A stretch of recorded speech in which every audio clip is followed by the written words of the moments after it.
लोकसभा चुनाव आने से पहले जिस तरह का सियासी उथल पुथल बिहार में मचा है, ऐसा लगता है कि महागठबंधन पूरी तरह से बिखर जाएगा।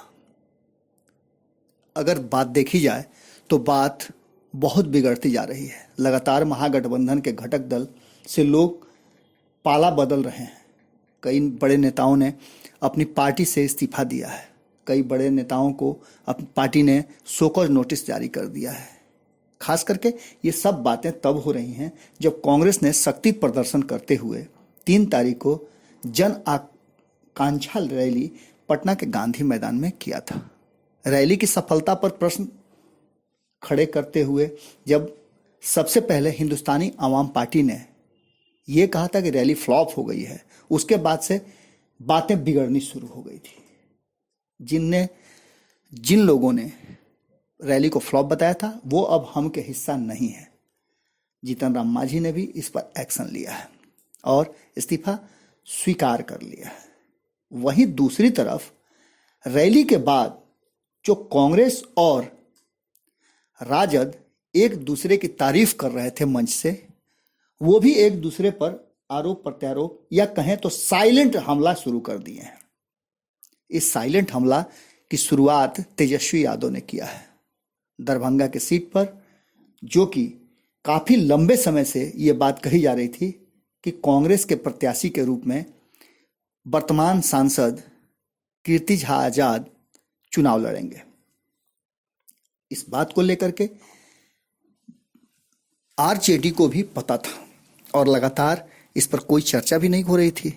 आरजेडी ने उस पर दावेदारी भी नहीं ठोकी थी। लेकिन रैली के बाद एक बैग सबसे पहली यात्रा आरक्षण बचाओ और बेरोजगारी हटाओ की शुरुआत जो है वो दरभंगा से करना और दरभंगा से वीआईपी पार्टी के सुप्रीमो मुकेश सहनी को लॉन्च करना और मुकेश सहनी के अलावे और किसी भी महागठबंधन के घटक दल का नहीं शामिल होना इस बात को बताता है कि तेजस्वी यादव ने कांग्रेस को औकात बताने का काम शुरू कर दिया है। बात यहीं तक होती तो समझी जा सकती थी कि सुधर जाएगी, लेकिन अब बात उससे आगे बढ़ गई है। तेजस्वी यादव ने दूसरा प्रहार जो है वो उंगली रखने का काम किया है कांग्रेस की अपनी निजी सीट पर, जिस पर आज भी कांग्रेस की सांसद हैं रंजीत रंजन पप्पू यादव की पत्नी है। और पप्पू यादव का जो राजनीतिक अफेयर है वो आजकल कांग्रेस के साथ है। पप्पू यादव ने यहां तक कह दिया है, पहले भी उन्होंने कहा है कि कांग्रेस की रैली के लोगों को जुटाया है। उन्होंने बिहार की जनता को आह्वान किया है कि रैली में अधिक से अधिक संख्या में आवे। अब तो उन्होंने साफ तौर पे कह दिया है कि यदि कांग्रेस चाहे तो उसके टिकट पे वो चुनाव लड़ने के लिए तैयार हैं। ये बातें तेजस्वी यादव के लिए खटकने वाली हो और खटकी भी, क्योंकि पप्पू यादव एक तरफ जहां लालू प्रसाद को अपना राजनीतिक गुरु मानते हैं, आका मानते हैं, उनकी विरासत को संभालने की बात करते हैं, वहीं उनके बच्चे और बच्चियों यानी कि तेजस्वी यादव, तेज प्रताप, मीसा भारती और अन्य लोगों पर यह तोहमत लगाते हैं कि वो लालू प्रसाद को मारना चाहते हैं, उनके राजनीतिक विरासत को समाप्त करना चाहते हैं और इन लोगों में राजनीति की एक पैसे की समझ नहीं है। अब सुपौल में दूसरी जनसभा और वो भी पूरा हुंकार के साथ, ये कांग्रेस को शायद नहीं पचे। इस बात को लेकर के कांग्रेस भले प्रत्यक्ष रूप में नहीं बोल रही हो, लेकिन अप्रत्यक्ष रूप में आज एक पोस्ट ऐसा देखने को मिला सोशल मीडिया में। कांग्रेस के कद्दावर नेता और प्रवक्ता प्रेमचंद मिश्र ने अखबार की कटिंग को साझा करते हुए ये कहा है कि स्वागत है। किसका स्वागत उन्होंने किया है आप इस अखबार की कटिंग में खुद देख लीजिए। जैसा कि आप देख ही रहे हैं कि कीर्ति झा आजाद ने कांग्रेस के टिकट पर चुनाव लड़ने की बात कही है और उसकी वो तैयारी भी कर रहे हैं कांग्रेस में शामिल होने का, और इसी बात का स्वागत प्रेमचंद मिश्र ने किया है।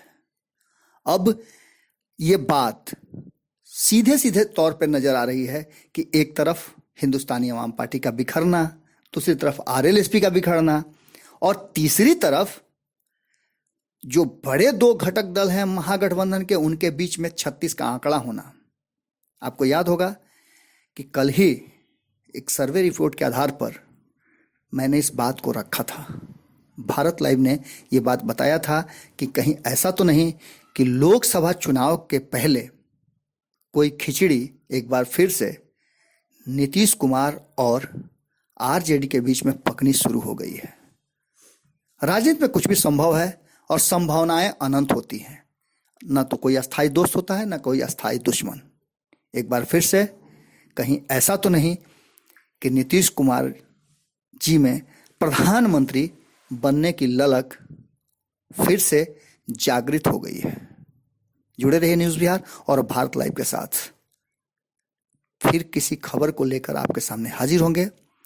तब तक आप इस खबर की विवेचना करें और शुक्रिया आपका कि आपने इस पूरी खबर को यहाँ तक सुना। नमस्कार। हमारे फेसबुक पेज को लाइक करें, ट्विटर पर फॉलो करें न्यूज़ बिहार लाइव और साथ ही साथ हमारे यूट्यूब चैनल को सब्सक्राइब करें। सब्सक्राइब करने के बाद बेल आइकन दबाना ना भूलें। धन्यवाद।